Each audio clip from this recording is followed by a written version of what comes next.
Welcome to Bruce Hurwitz Presents Meet the Experts. I'm your host, Bruce Hurwitz of Hurwitz Strategic Staffing. You can find us on the web at hsstaffing.com. I hope you consider us for all your staffing, career counseling, and professional writing needs. I am delighted to be joined today by Sunil Godse, who will be discussing intuitive branding.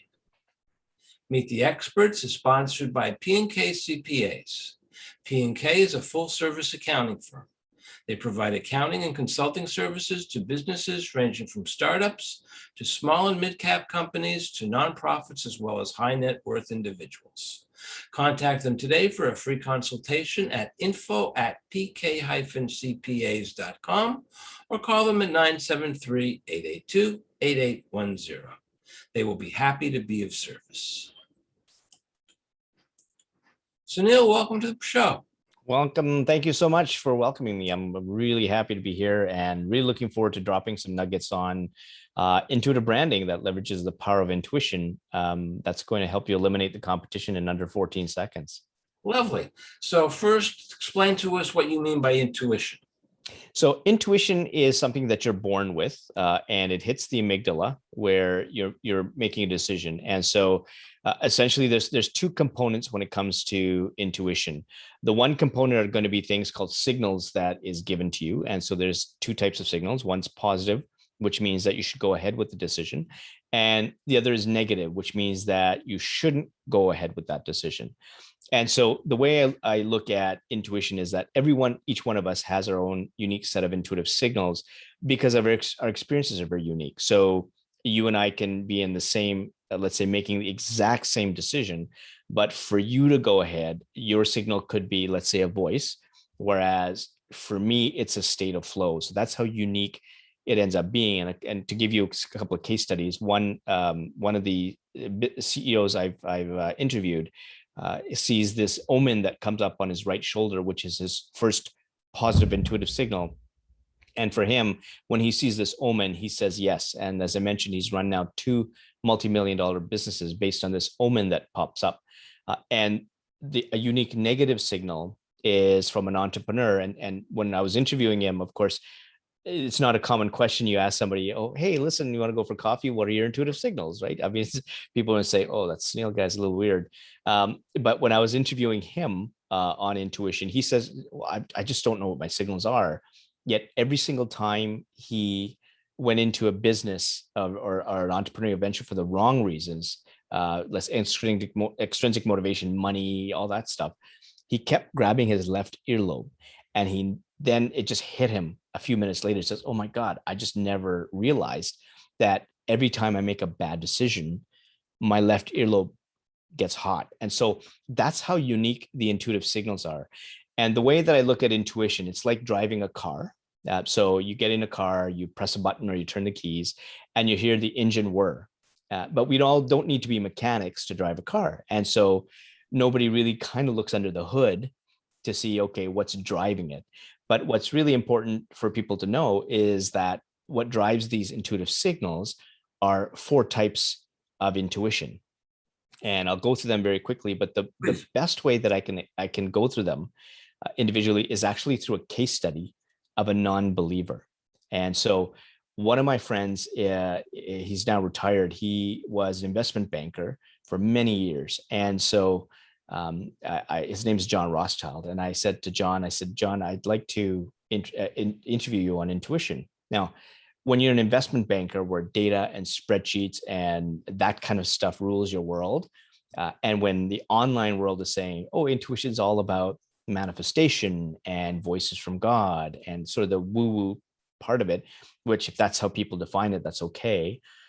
So he said, I don't know what you're talking about, Sunil, because I don't think, I know intuition just doesn't exist, but anyways, come on down and I'll give you an interview. I'm not sure what we're going to talk about.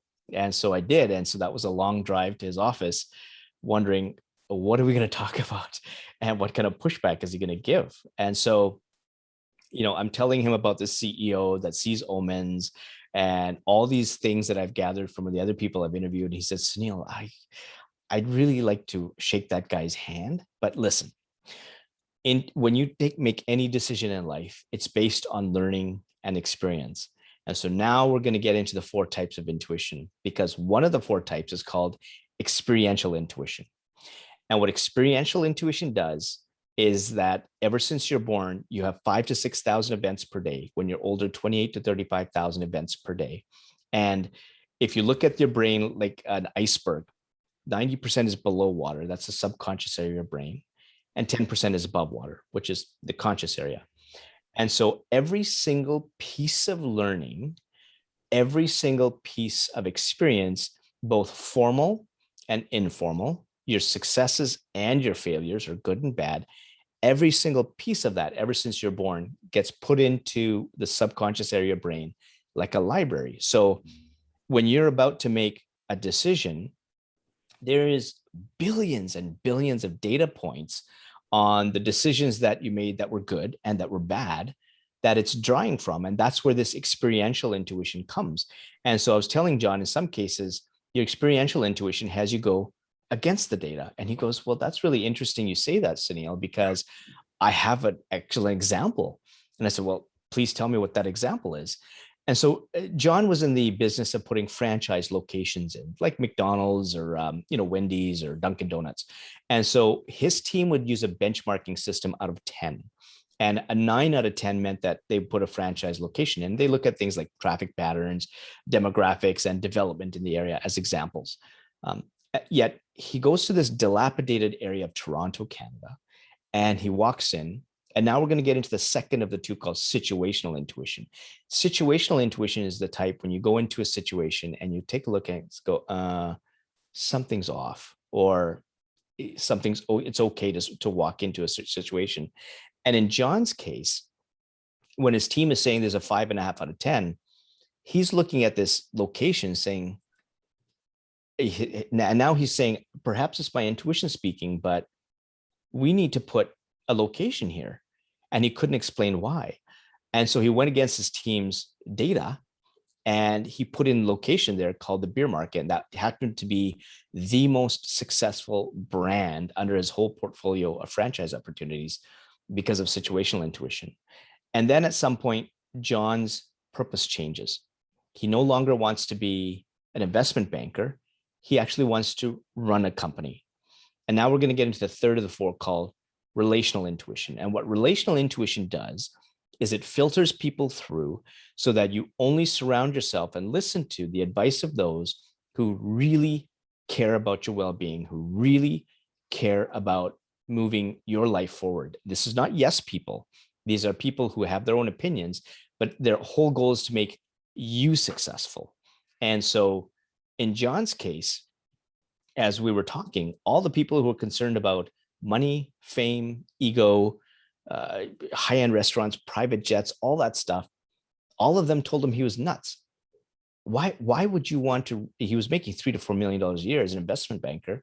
Why do you want to give that up? Yet the one person he only listened to was the one person that really cared what he really wanted, and that was his wife. And his wife actually says, or asks him, John, why do you want to do this? And now I'm going to be paraphrasing what John says. So an hour before this question comes up, John's saying intuition does not exist. Now we're at the point where he's making his decision on moving away from a huge, illustrious career. And he says, Sunil, sometimes you can have all the data, but ultimately you have to trust your intuition. And at this point, he understood what intuition was. And he said to his wife, this just feels right. And that was his intuitive signal. And then the fourth of the 4 is called creative intuition. That one ultimately has you make the decision. And so you would think that in John's case, his intuition would select a company that has robust revenues, strong balance sheet, good cash flows. Not his intuition. His intuition says, John, just for you, you're going to run this tiny, bankrupt little restaurant. And so he does. He quits his $3 to $4 million a year job, rolls up his sleeve, and walks into the tiny, bankrupt little restaurant. That restaurant ended up being a restaurant called Eastside Mario's location, and that was his first location. And over the next 20 years, He built that one location to over 1,000 under different brand names. And in 20 years, he amassed $2 billion in revenues, all because it felt right. And that's the power of the four types of intuition coming together that fuels those signals that tell you whether the decision you're about to make is the right one or telling you to back away from a bad decision. That's intuition. The reason that I've been smiling is that literally 2 hours ago, I finished reading Chris Wallace's book, Countdown Bin Laden. And when the CIA had spotted a tall man walking around a compound in a house with a high wall, and they kind of sort of thought it might be him. On the day that the decision was made to go in, depending on who you asked, it was either 40% certainty or 70% certainty that it was bin Laden. There was never 100% certainty. But every member of the CIA and of the military went on the word that's behind you on your bookshelf, no doubt intentionally. It was their gut feeling. Right. All right. So based on years of experience, hundreds of similar missions, and based on their experience and trusting their colleagues, knowing who to ask, knowing who to listen to, knowing who not to listen to, all seems to be the same thing that you're saying. Absolutely. Absolutely. And so one of the misconceptions is that just as John Rothschild had, it just gets plucked from thin air. And you've got people talk about manifestation and things like that. And sometimes that kind of muddies the waters. And so when I do talk to manifestation experts, the one part is, yes, you want to think about where you want to go, but the big part of that is actually taking action. You can't just sit on the couch or lay in bed and think that you're going to have the dream job and not do anything about it, right? There's this element of action. And you also brought this thing about trust, which is exactly where intuitive branding is, which is an excellent segue to that, because what intuitive branding essentially does from a business perspective is it gets the leadership team to do two things. So when I come into a company to implement intuitive branding, the first thing I do is I optimize intuition for the leadership. So they understand of the four types, normally everyone is strongest in one of the four. And I try and normalize all four to try and be as equal as possible. And I get them to understand what their intuitive signals are and how it's worked in the past for them so that it can work in the future for them. Once you optimize the intuition of the leadership, they now understand how the intuition of their employees are, and they understand how the intuition of their customers work. And when you understand that intuition is about trust, then you can establish a two-way trusted relationship. And the science clearly shows that when you use your intuition to start to trust someone, that trust starts in as little as 33 milliseconds in your brain. And by the time your intuition says, okay, this is a trusted brand, or this is a trusted group of management employees, or this is a trusted supervisory team, whatever the case is, it takes your intuition under 14 seconds to say, it's okay to exchange time, effort, or money with whoever that other party is. So when you have a business environment where you have a two-way trusted relationship between you and your employees, which means that you're treating them well, you allow them to fail, you care about their opinions, it's not command and control, then they trust you, and you have a really tight culture. And when it comes to customers, this is now, do your values resonate with theirs? Are your products and services really serving them? Do you have a customer journey where you actually care about what their needs are, rather than shoving down some sales and marketing mumbo jumbo that they don't need? once the customer feels that they trust that brand, then you have a tight-knit relationship with your customers. And so when you have a really good relationship with your employees and your customers based on intuition, which happens in under 14 seconds, what then happens is that top talent are going to start naturally wanting to come to you to work for you. And the customers who are fiercely loyal are going to come to you to buy your products and services. And guess where they're coming from? Your competitors. And so you squeeze your competitors dry, and that's how you eliminate them in under 14 seconds. And a great case study that I was working with a healthcare company, and they were about $400,000 in revenue and tanking.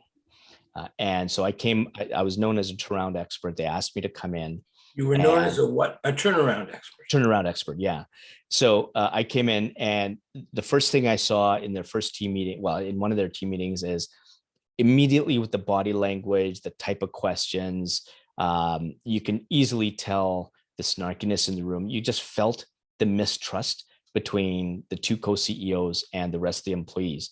And so when I came in, I basically told them, you have to let me take the reins, and you can't question me. And once we agreed to this, all on paper, the very, very first thing I do with this, what do I do with a struggling company that has cash flow issues? I raised all the salaries. And the reason I did that is because the salaries that they had were below par. And I just basically matched that and gave a slight bonus to say, you are appreciated. So that was the first thing to say, who is this guy? The next thing is to figure out, okay, where are the problems in this company? I have a sense of where they are, but oh, Mr. and Mrs. Employee, can you tell me what you think? And what do you think the solution is? And once I gathered the employees around and got their opinion, they were finally being listened to. We started to implement things that they've suggested. So they saw the wins, that they're finally, somebody's treating them with a bit of respect. And what then ended up happening is I was able to stabilize the company and then go on an expansion hunt. And so when I was able to expand, they were able to backfill with all the policies and procedures and everything operational that I needed that I didn't have to worry about. And so we went from a struggling company at $400,000 in revenues to, by the time I left, 3.5 million, and I left them with another year about 10 million in revenues on an expansion track. And to give you a sense of how we eliminated the competition, this was a company that was in the healthcare space where they had allied health services like physiotherapy, massage, and chiropractic all under one roof. Typically in Ontario, Canada, a single-owned one of these units or one of these businesses would be anywhere from 250, maybe $400,000 in revenues top line. Ours, that we were, each of the ones that we started running were $1 million plus. And so the reason was because we retained a lot of the employees. We found employees coming from the competitors because they loved working for us. It was such a fun environment. And then because we had such a fun environment, we had a lot of fun, we had the clients coming in who were being treated, and they're bringing their friends to be treated all at the same time, because it was a great place to get treated for physiotherapy or for massage. And they were treated like kings and queens. You know, on their birthday, they would get a 50% off massage thing, and they felt just really appreciated. And all of these same clients were coming from the competitors, because if they're getting treated for massage therapy or physiotherapy or chiropractic, they've got, let's say, 5 or 6 to choose from. They chose us. And so what happened is that the revenues got squeezed from all the competitors. And pretty soon we got calls to say, can you buy our equipment? Because I can't survive here. And that's how you crush the competition. We eliminated the competition very, very quickly. And that gave us the ability to expand very quickly as well, because there was little to no competition for us. But you eliminated the competition because they weren't doing their jobs properly. Yeah, there was no trust with them. For their, None. No, people were there for a paycheck. Now, what happens when your competition is a good, solid company with a good, solid reputation and a good, solid product, and people will not have a fundamental core reason to leave them? So if there's no fundamental core reason to leave them, then you shouldn't be opening up a business in that area if you don't have a competitive edge. And so everything is about that competitive edge. Now, there are a lot of companies that are embedded. Sorry. So what you're saying is that the first step is to gather data on what is happening in your geographic area. Yep. To determine whether or not that there is a need that needs to be filled. And if you see that there is one, whether it be to have a decent restaurant or a decent physical therapy clinic, yep, then you move in. Absolutely. And you also have to be cognizant that there isn't one that's really has a strong brand, right? And so give you a counter example. I mean, pizza places are a really good one because this is a huge high failure rate. So somebody comes in and all of a sudden wins some European pizza sauce competition, and they come in saying best pizza in Europe and what have you. In the end, pizza is pizza. You're in a commodity market. Why and how are you different at that same price point? Yeah, you can have a pizza that's $3 more and it tastes fantastic. But when I want to get pizza, I'm not looking for, somebody to massage my back or give me high-end customer service. I want a pizza box at my door at a price that's pretty okay to me. Once in a while, I may treat myself to a pizza that's $3 over. We have a good time doing that. And then we talk, that's a little expensive. So you have to pick and choose where you can have these these customer service issues. But what you do find though is there is a local pizza joint here, even in London, had the most amazing staff. So every time you went in there, everybody friendly, everybody be saying hi, and their competitive edge over a commodity item was that you remembered them. All right. Real estate professionals are another one. There's so many real estate professionals, but the two that I remember of the hundreds I've met that have come to my door or approached me with their card or asked me what have you, is the one I remember are the two that actually came to my first book launch, Fail Fast, Succeed Faster. And then they didn't pitch me about any real estate thing that they just came. We heard that you were coming. We want to support you. And I still remember them. This is back in 2013. And the other ones that I remember are the bad ones who actually came to my door knocking, say, are you interested in selling? And these two were, I think they just had to get their numbers up. I was trying to tell them that, yeah, I'm in the, we're actually looking to sell in the next 6 months. And they were like, not even interested. They were kind of looking at their watch and, maybe writing our number, our address down. Okay, well, we'll get in touch with you. And I said, oh my God, I just gave you kind of like a warm lead here. And nothing was done further from that. And then with all the real estate people, most of them are doing the same thing. Hey, I sold this, I've sold that. But you should be educating the homeowner on what's if you see a crack in the corner, what you should do. The top 5 things you should be asking your real estate agent. So these kind of intrigue-based types of videos or blogs are what's going to bring in the trust to say, that's really interesting.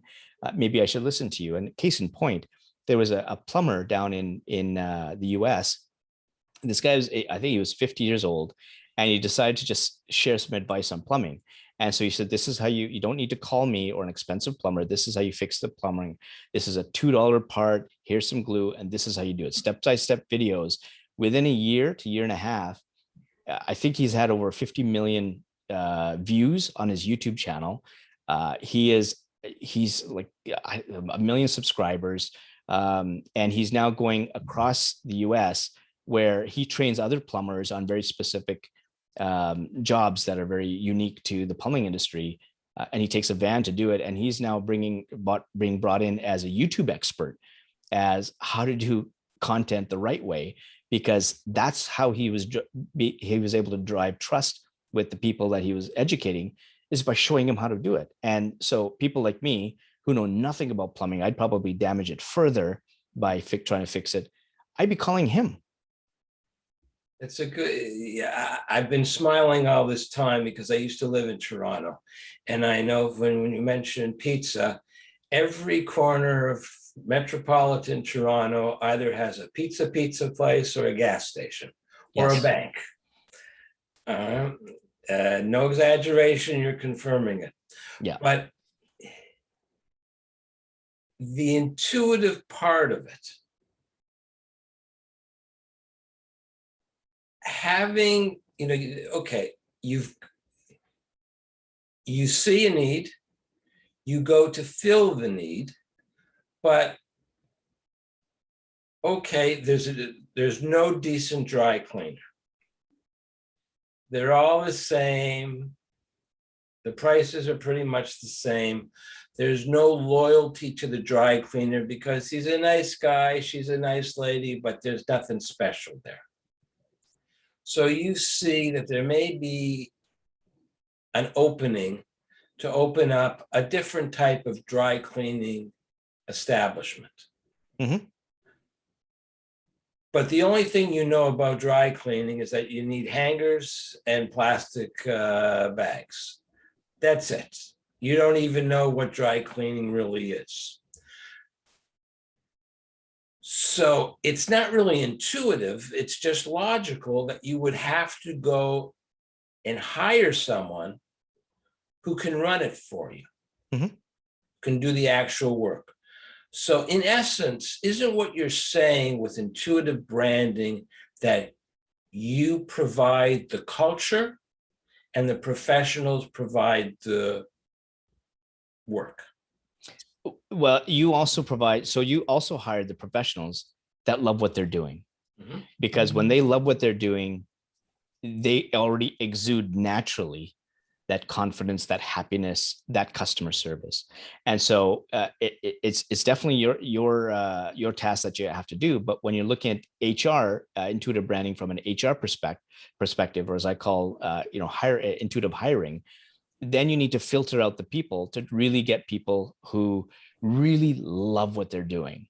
They absolutely love it. And I've had a colleague of mine who is in the debt collection business, and she basically hired people who loved to talk to the customer, who loved to collect money, who gave them the options, who talked to them like a person. And the person on the other side felt that, compared to all the other debt collection companies, saying, wow, this person really wants to work with me. And her company had 3 times the amount of collections ever in that particular industry.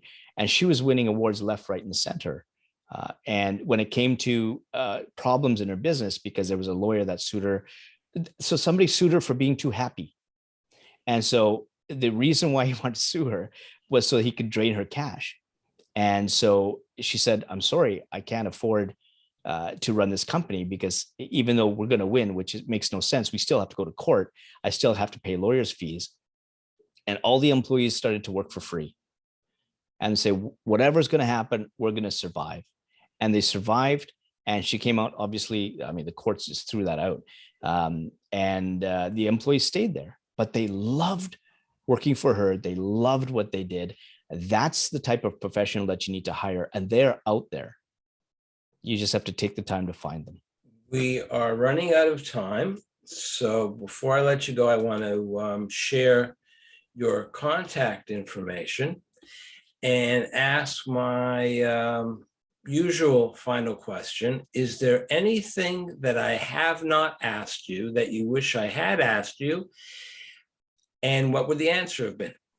So the one question I would suggest that could have been asked is, so how do you learn about your intuitive signals? Because this is something, what can we do right away to sharpen our intuition or strengthen it?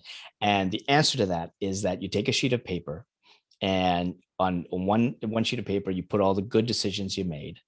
And beside that, what you want to do is write down what you felt in that moment. And on another sheet of paper, you take all the bad decisions and you do the same thing. But with the bad decisions, you have to be careful, because the way that negative intuitive signals work is that they increase in intensity or they change if you ignore them. So when you put a bad decision down, was that the first bad decision, or was that led by 2 other bad decisions? And then once you have all of that, now you have your basket or inventory of positive signals. Now you have your basket or inventory of negative signals. Now every single decision you make is going to be the right one, because it's going to be given with a signal, either positive or negative. If it's positive, you go ahead. If it's negative, you move back. If you get into a bad situation or you fail, intuition loves failures, because what it just means is that you missed an intuitive signal. That data point goes into your subconscious area of your brain by experiential intuition. And now you've learned a signal that you should have not ignored in the first place. And so now that's in your inventory of signals. And that's how you become an expert in your intuitive signals. So you don't have to open up the hood. All you need to know is these signals, and that's how you live your life, making every single decision the right one, especially in business. Sunil, thank you very much. I'm Bruce Hurwitz. Thank you for watching. And as always, please stay focused on success.